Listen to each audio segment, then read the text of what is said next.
தெய்வத்தின் குரல் இரண்டாம் பாகம். வேத மதம், இந்து மதத்தின் ஆதார நூல்கள், 14 பிரமாண நூல்கள்.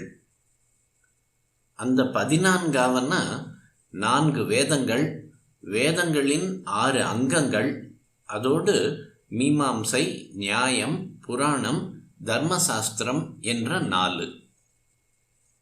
வேதத்தை பற்றியும் 6 அங்கங்களை பற்றியும் ரெஃபரன்ஸாவது கேட்டிருப்பீர்கள். வேதமோடு 6 அங்கம் ஆயினானை என்று தேவாரம் சொல்லுகிறது. 4 வேதமும் 6 அங்கமுமான இந்த 10ம் ஈஸ்வர ஸ்வரூபம் என்று அதில் சொல்லப்பட்டிருக்கிறது. இவை போக பாக்கி 4 மீமாம்சை, நியாயம், புராணம், தர்மசாஸ்திரம். சதுர்தசம் என்றால் 14, சதுர் 4, தசம் 10. ஆகவே 14 தர்ம பிரமாணங்களை சதுர்தச வித்யா என்பார்கள். இந்த சதுர்தச வித்தைகளை நளன் கற்றுக்கொண்டான் என்று நளசரித்திரமாகிய நைஷதத்தில் சொல்லியிருக்கிறது. அங்கே ஸ்லேடையாக அந்த விஷயம் சொல்லப்படுகிறது.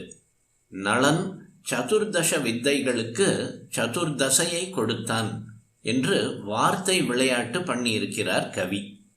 சதுர்தசமான இந்த 14 வித்தைகளுக்கும் 4 தசைகளை, சதுர்தசைகளை கொடுத்தானாம்.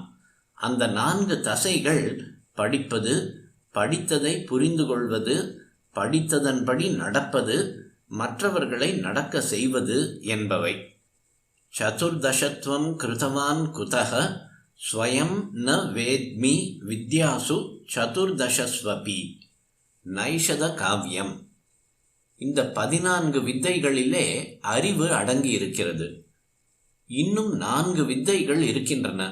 அவைகளையும் சேர்த்து கொண்டால் 18 ஆகும். அஷ்டாதசம் என்றால் 18.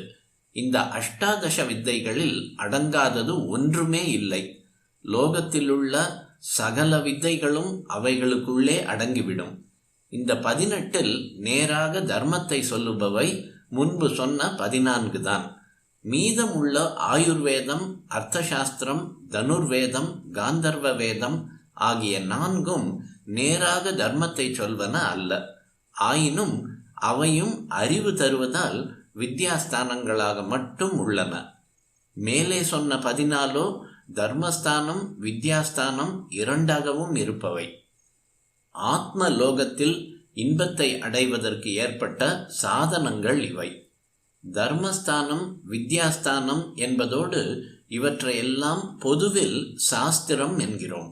சாஸ்திரம் என்பதற்கு அர்த்தம் கட்டளையாக இடப்பட்டிருப்பது என்பது. ராஜாங்க சாசனம் என்கிற போது சாசனம் என்றால் கட்டளை என்று அர்த்தம். தர்மபுத்திரருக்கு பீஷ்மர் தர்ம கட்டளைகளையெல்லாம் எடுத்து சொல்கிற பர்வத்துக்கு மகாபாரதத்தில் அனுசாசன பர்வா என்றே பெயர். ஐயனார் என்பவரை சாஸ்தா என்று சொல்வது அவர் உத்தரவு போட்டு பரமேஸ்வரனின் பூதகணங்களை எல்லாம் அடக்கி வைத்து கொண்டிருப்பதாலேயே. நம்மை ஒரு கட்டுப்பாட்டில், நெறியில் கொண்டு வந்து அடக்கி வைக்கிற கட்டளை புஸ்தகங்களே சாஸ்திரங்கள் எனப்படுபவை. இந்த 14ம் நமக்கு ஆதார நூல்கள் என்றாலும் இவற்றில் வேதம்தான் தலைமையானது. மற்ற மதஸ்தர்கள் பைபிளை, குரானை, ஜண்டவஸ்தாவை, திரிபிடகத்தை, கிரந்த சாஹிபை தங்கள் மூல நூல் என்கிற மாதிரி நம் மதத்துக்கு எது என்றால் முக்கியமாக அது வேதம்தான். 4 வேதத்தை மையமாக கொண்டு மற்ற 10 வித்யைகளும் ஏற்பட்டிருக்கின்றன.